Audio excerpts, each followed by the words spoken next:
Hare Krishna, Namaste, Chapter 18, which is entitled as Sannyasa Yoga. Sloka 67. Idaṁ te nātapaskāya, nābhaktāya kadācana, cāśuśrūṣave vācyaṁ, ca māṁ yo bhyasūyati. From the previous sessions on the 66th sloka, sarvadharman parityajya māmekam sharanam vraja aham tva sarva papebhyah mokshayishyami ma suchaha, we understand that Krishna's lotus feet are the only shelter for us to attain him. This most confidential matter, which was hidden in the scriptures, is open to Arjuna and to all of us by the merciful Lord Sri Krishna himself. Arjuna developed a clear understanding of the truth, means and the supreme goal of life. That is, the truth is Krishna, the means is Krishna, and the goal is Krishna. Tattva hita purushartham. And this is what Krishna has taught to Arjuna and to all of us. After revealing this truth, Krishna thought for a moment what he has done. He didn't consider all the audience present around in the battlefield. He just opened the most secret subject matter that are preserved and hidden in the scriptures to Arjuna. Just because Arjuna said, Karpanya dosho pahata svabhavaha prachami tvam dharma samooda chetaha yachrayasya nischitam bruhitan me sishyasteham sadimam tvam prapannam. He said this in the beginning of the second chapter. Krishna, now I am confused about my duty and have lost all composure because of miserly weakness. In this condition, I am asking you to tell me for certain what is best for me. Now I am your disciple and a soul surrendered unto you. Please instruct me. After that, Krishna started his instruction. Asocyan anvasochas tvam prajñavādāṁ ca bhāsase katāsun agatāsumscha nānusochanti panditaha natvevāham jātunāsam natvam neme janādipāha nachayvana bhavishyāmaha sarve vayam ataha param. Arjuna, while speaking learned words, you are mourning for what is not worthy of grief. Those who are wise lament neither for the living nor for the dead. Never was there a time when I did not exist, nor you, nor all these kings, nor in the future shall any of us cease to be. This is where Krishna started, right after Arjuna said, I am surrendering unto you as a disciple, and then ended his instruction. Sarvadharman parityajya māmekam sharanam vraja aham tva sarva papebhyah mokshayishyami ma suchaha. Now Krishna is thinking, what have I done? I have thrown all the precious stones, ratnams, from the Upanishad in the midst of the Kauravas and Pandavas armies. Did not think a second to consider who is good and who is not. I just simply opened and threw all the secrets which are present in the Upanishads. Isha, Kena, Kata, Prashna, Mundaka, Mandukya, Taitriya, Aitreya, Chandogya, Brihadaranyaka, and more. Now Krishna wants to warn and inform Arjuna to be careful not to do the same mistake as he did without looking around the presence of others. Question is, why did Krishna take any precaution before sharing such a wealth of knowledge? Rather, here Krishna is going to advise Arjuna not to tell these things to everyone and anyone without considering who they are. Did Krishna even consider that Arjuna is an eligible candidate to receive this knowledge? Because in this sloka that we are going to see, Krishna will clearly say to whom we should not give this confidential knowledge. And the next sloka is going to say whom to give this confidential knowledge. So did Krishna consider these points when he gave this knowledge to Arjuna? Acharyas reveals the heart of Krishna to us. Krishna was unable to see Draupadi's hair untied due to the promise that she took to have tied them back only with the blood of Dushasana. Just to get Draupadi's hair binding done, Krishna had to speak all these to Arjuna so he can defeat the Kauravas and Draupadi can tie back her hair with the blood of Dushasana. All other reasons why Krishna spoke Bhagavad Gita takes backseat. It is just the love that Krishna had for his devotee Draupadi. He has to speak so much to Arjuna just so that Draupadi can tie her hairs back. In Krishna Arjuna Samvada conversation, Krishna spoke Karma Yoga, Jnana Yoga, Dhyana Yoga, Bhakti Yoga, Sharanagati. Even if we read the scriptures, Upanishads, multiple times, still we will not be able to understand much, as they are not straightforward. It is very hard to pull the gems out of Upanishads. Even if we collect all the Ratnams from the Upanishads, still we will not have any clue how to connect them all together. But Krishna, out of his compassion and causeless mercy, very nicely gave all that in the form of Bhagavad Gita to us through Arjuna. Now Krishna got alerted, therefore he is going to advise Arjuna whom to share and whom not to share this confidential matter. Arjuna asked, "Did you check the eligibility of mine before sharing with me, Krishna?" Krishna smilingly said, "Well, I got excited that at least there is one student who is inclined, interested to hear this message. So I failed to do proper check, but you're eligible because you surrendered and you're interested, eager to hear. But nevertheless, you do not make the same mistake like I did, Arjuna. Therefore, make sure you know whom to share and whom not to share this knowledge." With that introduction, now let's learn the word by word meaning of this sloka and the explanation of this sloka.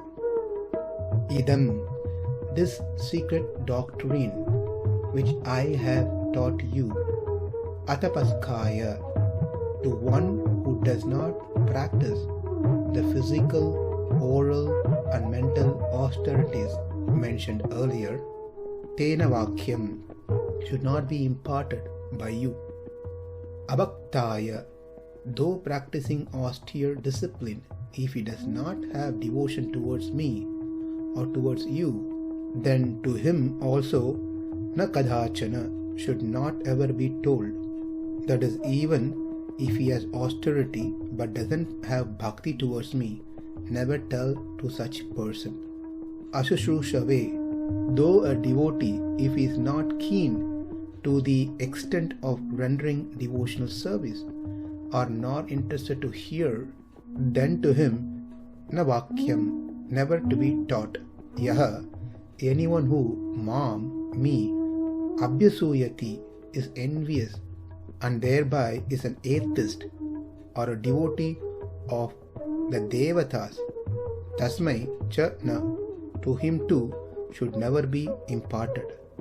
One may think, well, I thought we must impart this knowledge to these kinds of people. What is the use of telling those who are already good? Well, if they are envious of me, if you tell them, their envious nature will double, triple, multiplies, and that going to cause them further hindrance in their life. It's better leave them alone. Whenever they are ready, whenever the time comes, they will come to hear. Translation: this confidential knowledge may never be explained to those who are not austere or devoted or engaged in devotional service, not to one who is envious of me. When Krishna said idaṁ, that means this is the only shastram, literature, that the Lord directly imparted. The rest of the shastra the Lord gave to us are through sages and acharyas. Therefore Krishna specifically mentioned idaṁ, this shastra which I am giving to you directly or gave to you directly. Nātapaskāya, this Gita Shastra should not be taught to one who does not practice any austerities through body, speech or mind. That which I have already explained to you in chapter 17, austerities of mind, austerities of speech, austerities of body.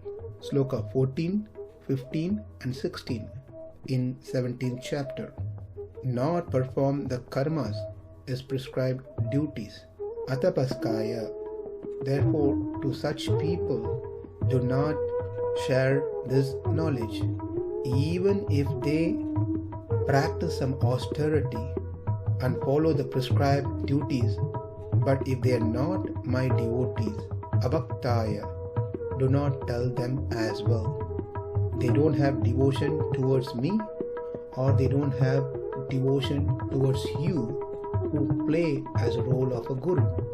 It is said in Svetasvara Upanishad, Yasya deve para bhaktir, yata deve tata guru. It is only unto those great souls who have implicit faith in both the Lord and the spiritual master. Tasyaite katitahi artaha prakashante mahatmanaha. All the imports of the Vedic knowledge get revealed automatically. So it is not only one who has bhakti towards Krishna, one should also have bhakti towards the Guru who is imparting such knowledge. If only has bhakti towards me, but not to one who imparts this knowledge, in this case Arjuna, you, then to that person do not share this knowledge. We also learned this earlier in the previous sloka, that one must at least have a same level of bhakti that one has towards Krishna to Guru. Actually, the bhakti towards Guru must be more than one's bhakti towards Krishna. But if not, at least the same level of bhakti. So only to those who have such a Guru bhakti, this knowledge must be imparted. Not just one who is devoted to me alone. You might find someone who is bestowed with austerity and also bhakti, but doesn't have any interest to perform devotional service, or not interested to hear my glories. To such persons, please do not tell. If anyone is avoiding to do devotional service, who runs away, who shies away, or simply gives reasons for not being able to do the devotional service, or devotional service is last in their list, or those who are afraid to do devotional service thinking their health will get spoiled, they will become weak, they will become old soon. To such people, please do not tell. One should have interest, eagerness to hear about me, about this subject matter. Else, there's no point in sharing this knowledge to them. One should be like Nachiketa, a young boy who reached the abode of Yama, who was very determined to hear confidential subject matter from Yamaraj. That type of eagerness must be there. Parikshit Maharaj, who knows he is going to die in 7 days, was very eager to hear about Krishna. Janamejaya was very eager to hear Mahabharata from Vaishampayana. So those who have no inclination towards performing devotional service, and those who are not interested in hearing about me, do not tell them. More so, do not tell them who does not tolerate hearing about my nature, my lordship, my auspicious qualities. That means they are very envious about me. Gita should not be taught to one who will become envious on hearing my glories. Only those who are free of envy will develop to hear about me, and that leads one to devotional service, and that leads one to develop bhakti, and that will lead one to perform required austerity. One takes austerity in life only if one has bhakti, and that bhakti comes by devotional service, by hearing my glories, and such person will be free of envy. So even if a person is highly intelligent and highly austere, if he is devoid of bhakti, he should not receive the message of Gita. If he has all the attributes including bhakti, but if he is prey to envious nature, he should never be taught this Shastra. So Arjuna, what I have taught you so far is the most esoteric doctrine. Not everyone will be interested in. But you heard all that I taught you. Whatever I instructed you with clarity, with all the details, with full conviction, no one else would ever tell you. And you too heard all that I taught you very submissively, attentively, and with great eagerness and interest to clear all your confusions and questions. Now, you need to preserve what I told you with utmost confidence. I can understand you may have that inspiration and enthusiasm after hearing these secrets to share with others. Such an urge is understandable, but be very careful who your audience are and avoid those who fall into these categories. And Krishna says, you should not impart it to one who does not practice austerities. That is, one does not have any control of his senses. His senses are wandering all over the places without any discipline. His eye wants to see so many beautiful things. His ears wants to hear so many materialistic things. His tongue wants to taste many abominable things, etc. He thinks life is to live to enjoy the senses and the sense objects. If you tell such person, he will not lend his ears. He will show no interest to such messages. Rather, you will be insulted and made fun and ignored and offended. When you see such people, just shy away from them. Then, not to impart this knowledge to one who does not have devotion to his Guru and to me. Even if he practices austerities, doesn't matter. Lack of devotion to one's Guru and to me is a disqualification to receive this Shastra.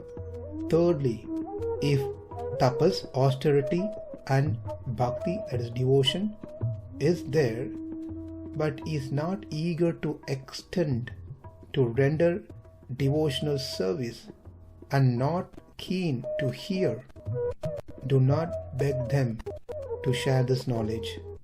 Wait for the time where they come begging to receive this knowledge from you. Lastly, under any circumstances, you should never ever speak of this to one who finding fault in me. They must be totally avoided. To summarize, don't tell to one who is entangled in material enjoyment, that is, one who doesn't have any austerity. Number 2, don't tell to one who doesn't have any devotion to you and me, even if they have austerity. Number 3, don't tell to one who doesn't perform devotional service or interest in hearing my glories, even if they have both austerity and bhakti towards you and I.